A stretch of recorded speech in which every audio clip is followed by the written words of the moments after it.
Halo guys, gimana kabarnya? Semoga dalam kondisi sehat selalu dan dimudahkan rezekinya. Video kali ini saya akan merangkum sebuah film yang berjudul Sniper seri kedua yang dirilis pada tahun 2002. Film ini menceritakan seorang legenda sniper yang mendapat misi berbahaya di negara Serbia yang saat itu sedang terjadi konflik bersenjata. Ia ditugaskan menghabisi seorang jenderal yang telah membantai ribuan kaum muslim. Lalu bagaimana sang sniper menjalankan misinya? Langsung saja kita ke alur ceritanya. Setelah Thomas Becket berhasil menjalankan misi bersama Miller dalam menumpas pemberontakan di Panama, ia malah dipecat dari satuan militer dengan alasan Thomas dianggap cacat karena telah kehilangan jari telunjuknya. Ditambah lagi, kini Thomas sudah berusia 50 tahun lebih, sehingga dia sering mengalami gangguan penglihatan. Walau begitu, Thomas tidak pernah kehilangan semangat untuk terus menjadi seorang sniper. Dia sering berlatih dan mengasah kemampuannya dengan berburu rusa di hutan. Namun dalam perjalanan pulang, Thomas sedang diikuti oleh sebuah mobil. Ternyata dia adalah seorang kolonel yang bernama David McKenna bersama seorang agen CIA yang bernama David James. Tujuan kedatangan mereka untuk merekrut Thomas lagi sebagai penembak jitu.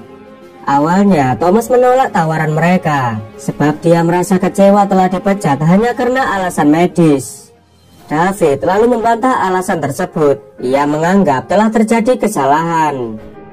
Mereka lalu membicarakan mengenai misi yang akan dijalankan Thomas.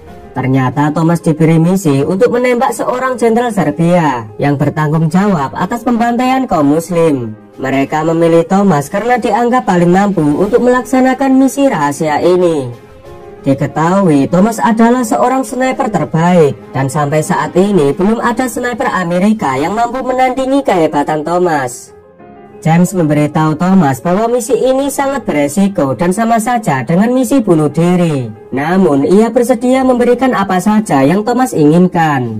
Thomas yang mendengar penawaran mereka akhirnya bersedia menjalankan misi tersebut.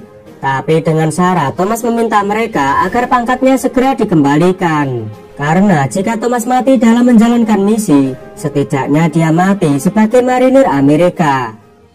Thomas juga meminta mereka supaya diberi pengintai yang sangat handal agar bisa membantunya dalam menjalankan misi ini. Mereka pun menyetujui permintaan Thomas. Scene beralih di kedutaan Amerika yang berada di Jerman. Di sini Thomas bertemu dengan seorang pengintai handal yang bernama Jekyll. Ia adalah seorang mantan penembak jitu dari pasukan khusus angkatan darat yang saat ini menjadi narapidana. Jekyll telah divonis hukuman mati karena membunuh anggota DIA. Mereka berjanji akan membebaskan Gul jika dia berhasil menjalankan misi bersama Thomas sebagai pengintai. Thomas selalu mengetes kemampuan Gul dengan memberi pertanyaan mengenai ilmu penembak jitu. Gul yang memang seorang mantan penembak jitu, dia berhasil menjawab semua pertanyaan yang diberikan Thomas. Dan akhirnya Thomas menyetujui Gul untuk menjalankan misi bersamanya. Singkat cerita, mereka pergi ke Serbia dengan menaiki helikopter. Mereka akan mendatangi sebuah gereja untuk bertemu dengan seorang intelijen yang akan memberi informasi. Setelah Gul dan Thomas masuk ke dalam gereja, mereka akhirnya bertemu dengan seorang intelijen wanita yang bernama Sofia. Thomas selalu diberi foto yang menjadi target utama. Dia adalah seorang jenderal yang bernama Pastoria. Sofia juga memberi foto lokasi di sekitar gedung Kementerian Pertahanan.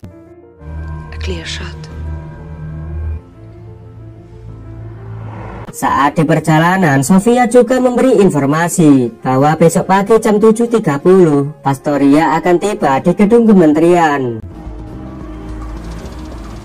Sofia lalu memberi sebuah senapan kepada Thomas yang akan digunakan untuk mengeksekusi target. Berbekal informasi yang diberi oleh Sofia, Gul dan Thomas segera menuju ke sebuah tempat untuk melakukan pengintaian. 328 yards. Sesampainya di sana, Thomas mulai menghitung kecepatan angin, kelembapan udara, dan menyesuaikan arah tembakan. Mereka juga menyiapkan bom asap untuk mengecoh musuh saat mereka telah menghabisi target.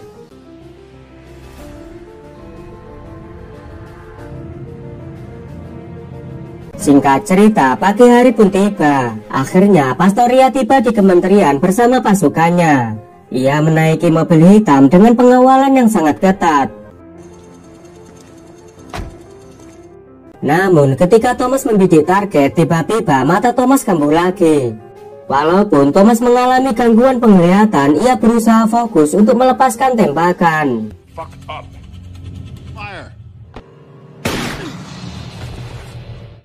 Dan akhirnya Thomas berhasil menembak Pastoria hingga tewas seketika. Di saat yang sama, Cole meledakkan bom asap sebagai pengalihan. Kapten pasukan Serbia yang bernama Jarwo memerintahkan semua anak buahnya mencari pelaku penembakan. Ternyata bom asap itu sangat efektif untuk mengecoh pasukan Serbia.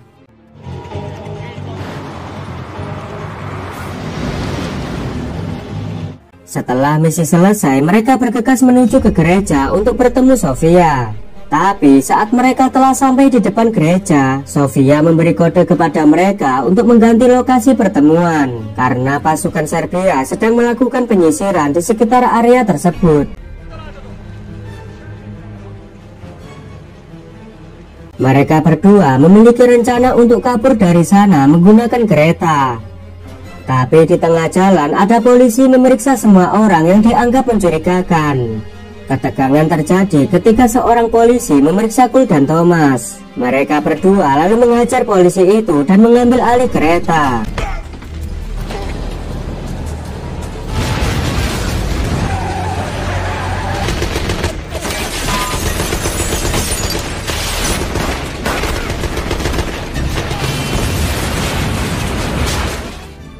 Cole dan Thomas yang berhasil selamat berusaha kabur dari kejaran polisi. Namun di saat pelarian, Cole memutuskan menyerahkan diri pada polisi supaya Thomas bisa kabur dari sana. Para polisi langsung menangkap Cole lalu membawanya ke penjara bawah tanah. Saat diinterogasi, Cole dihajar habis-habisan oleh para tentara. Ia dipaksa mengatakan siapa yang memberinya perintah dan bersama siapa dia ke sini. Walau mendapat siksaan, Cole tidak mau membocorkan keberadaan Thomas. Scene beralih ke Thomas yang mendatangi kediaman Sofia. Thomas memberitahu bahwa Cole telah ditangkap polisi Serbia. Maka dari itu, Thomas mengajak Sofia untuk menyelamatkan Cole. Sofia juga memberi informasi bahwa Cole sedang dipenjara bawah tanah Sforza yang merupakan penjara rahasia. Meski sangat mustahil, Sofia bersedia membantu Thomas. Sofia lalu mengajak Thomas ke ruangan bawah tanah yang dipenuhi senjata bekas Perang Dunia Kedua. Sofia juga memberitahu jika semua senjata ini milik ayahnya yang telah gugur saat berperang melawan pasukan Uni Soviet. Semua senjata itu bisa dipakai Thomas untuk menyelamatkan Cole yang kini mendekam di penjara. Sofia kemudian memanggil saudaranya yang bernama Vyacheslav dan Zoran. Mereka pun bersedia membantu Thomas untuk membebaskan Cole. Scene berpindah ke penjara bawah tanah. Para tahanan akan dipindahkan ke sebuah tempat eksekusi mati. Cole lalu berbisik kepada seorang tahanan yang bernama Pavel agar mengikuti instruksinya.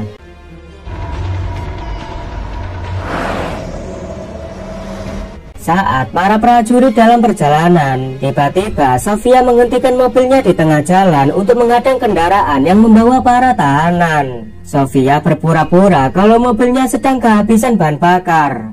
Sementara Thomas sudah bersembunyi di atas bukit sambil membidik para prajurit. Ketika dua prajurit mendekati mobil Sofia, namun tiba-tiba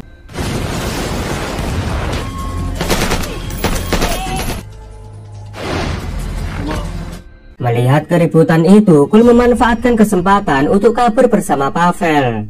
Akhirnya Sofia berhasil membawa Cole dan Pavel ke dalam mobil yang telah disiapkan Zoran. Ketika situasi telah aman, mereka pun melarikan diri. Di dalam mobil, Thomas bertanya kepada Cole tentang siapakah Pavel sebenarnya. Cole kemudian menjelaskan kepada Thomas jika dirinya telah mendapat misi dari CIA untuk mengeluarkan Pavel dari penjara. Diketahui Pavel merupakan seorang ilmuwan dan seorang penulis. Ia dipenjara karena dianggap telah menulis kritikan kepada pemerintah. Sin beralih ke markas CIA yang telah mendapat laporan jika Thomas serta lainnya sedang diburu pasukan Serbia. Kolonel memerintahkan mengirim heli untuk menjemput Thomas serta lainnya. Sementara Thomas yang sedang menuju lokasi penjemputan, tiba-tiba mereka diserang pasukan Serbia. Akibat serangan itu, Zoran tewas mengenaskan. Mereka pun segera kabur melewati saluran pembuangan air. Di tengah pelarian, saudara Sofia akan menghadang para prajurit yang sedang mengejar mereka.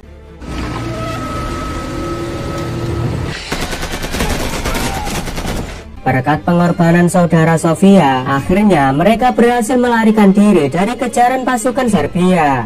Namun ternyata ada seorang sniper yang sedang mengikuti mereka.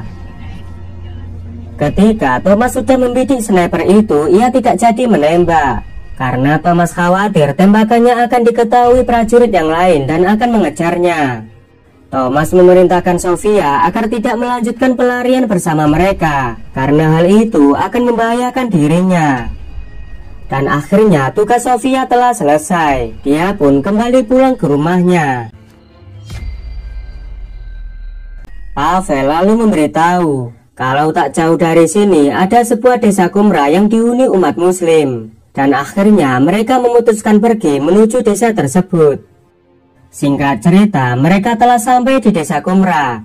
Mereka bertiga mendatangi rumah temannya Pavel yang bernama Nauzat. Pavel meminta bantuan Nauzat agar membawanya kabur dari wilayah ini. Nauzat bersedia membantu mereka dengan memberi sebuah bus. Dan akhirnya mereka pergi menuju perbatasan negara Serbia yang berada di desa Siman. Sesampainya di jembatan, ternyata ada tentara Serbia yang sedang berjaga. Tak mau ambil resiko, Thomas, Cole dan juga Pavel memutuskan turun dari bus itu. Mereka pun melanjutkan perjalanan menuju ke perbatasan. Pagi harinya mereka bertiga telah sampai di daerah Siman. Tapi yang mereka lihat hanyalah sebuah kota mati. Reruntuhan bangunan menjadi saksi bisu kejamnya rezim Pastoria yang telah membantai umat muslim di sana. Di sisi lain, Kapten Jarwo mendapat laporan dari intelijennya jika ada sebuah heli yang tak dikenali sedang menuju ke daerah Siman. Jarwo yang menduga kalau itu merupakan heli penjemputan. Ia segera mengerahkan pasukan khusus untuk memburu Thomas, Cole dan juga Pavel. Sementara Thomas yang sudah mengetahui kedatangan musuh, ia memiliki rencana supaya mereka berpencar lalu menyerang balik pasukan musuh.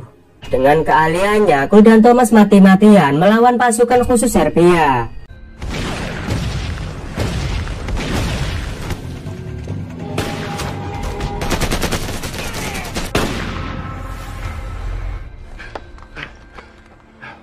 Setelah itu, mereka bertiga menuju lokasi penjemputan. Ternyata ada seorang sniper handal yang sedang mengintai mereka. Namun sniper itu tertipu karena mereka memakai seragam tentara Serbia yang telah mereka habisi. Si sniper juga telah memasang jebakan di saluran pembuangan. Tapi Cole yang tidak hati-hati tanpa sengaja terkena jebakan yang telah dipasang oleh sniper Serbia. Dan beruntungnya mereka bertiga masih selamat. Namun karena ledakan itu, sniper Serbia mengetahui posisi mereka.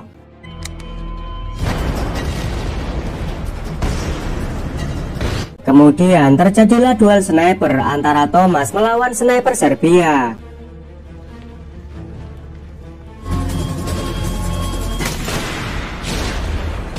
Di sini Thomas sedang memasang jebakan bom dan telah bersiap dalam posisi menembak. Namun di saat yang bersamaan Pavel melakukan kecerobohan dan yang terjadi Akibat tembakan sniper musuh, Kul mengalami luka yang sangat serius. Di sini kita diperlihatkan kecerdikan Thomas. Dia berhasil mengecoh sniper Serbia dengan sebuah bom yang telah dipasang sebelumnya.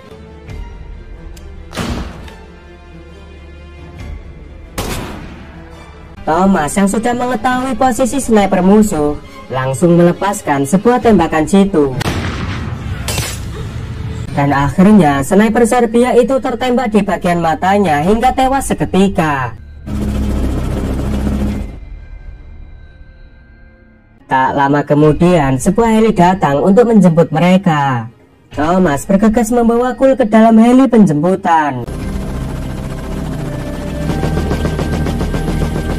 Kul yang terluka parah, dia sempat berkata kepada Thomas kalau dia merasa bersyukur bisa mati dalam menjalankan misi bersama Thomas, dan ia tidak mati dalam kondisi mendekam di penjara. Kul yang tak mampu bertahan akhirnya harus meregang nyawa. Dan film pun berakhir.